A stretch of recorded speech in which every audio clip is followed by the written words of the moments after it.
Good afternoon, Whitby Presbyterian Church. My name is Greg Steibel. I hope you're having a wonderful day today. A couple of months ago, the Christian Formation Task Force approached the session to talk about or to start looking for a children's ministry leader, which is pretty cool. So the session said, great, let's do that. Here you go, Personnel Committee, and the Personnel Committee has been in the middle of a little bit of a job hunt. I want you to know that that is going really well. I should have some more information for you in the coming weeks about that. So this is just a little teaser.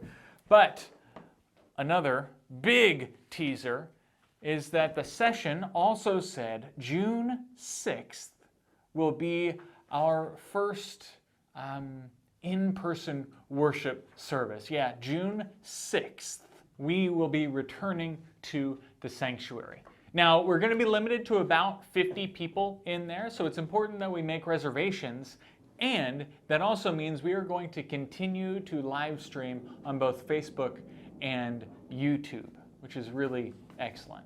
To get more information about our return guidelines, our risk mitigation guidelines, there are a couple of documents that have been placed on the website. You can find them here at this URL.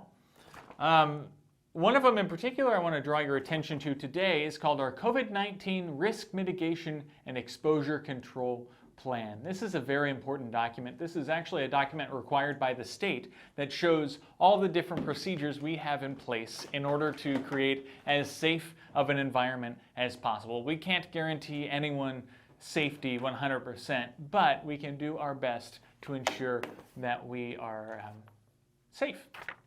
And so that document was created with 5 particular characteristics in mind, and you can find them on the first page of that document. The first off is safety. Safety. Ensuring the safety of our congregation and our community through science. So that means we're going to continue to wear our masks, we're going to continue to socially distance, and we're going to continue to encourage everyone to get vaccinated. That is very important as we move forward into sort of this, what I'm hoping is the end game of the pandemic.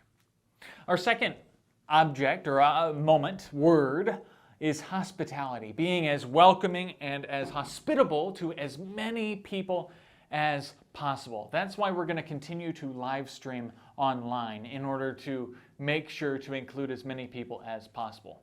And part of being welcoming is having seats for visitors. We're going to be reserving 6 seats for visitors, walk-ins, people off the street, people maybe here on vacation that want to stop by. We're going to make sure that we have a few seats reserved for them so that we can be hospitable to them as they come into the worship space.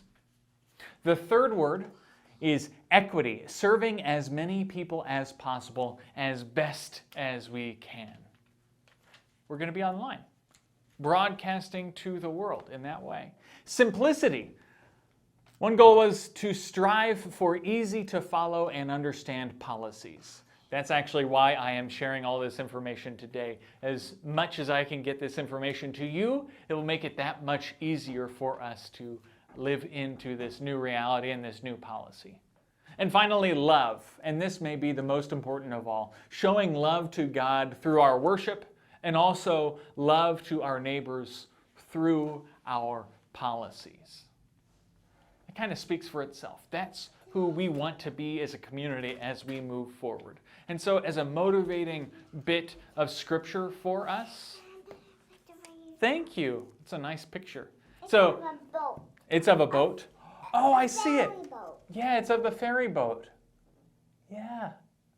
So a bit of scripture that I wanted to share with you as we move forward into this new reality is from Matthew chapter 22.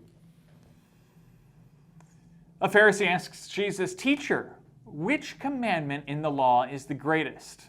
And Jesus said to him, "You shall love the Lord your God with all of your heart, with all of your soul, with all of your mind. This is the greatest and first commandment, and the second is like it. You shall love your neighbor as yourself."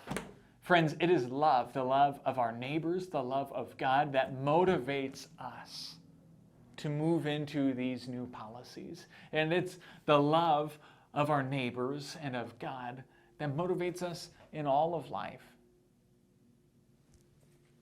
And so, until next time, peace be with you.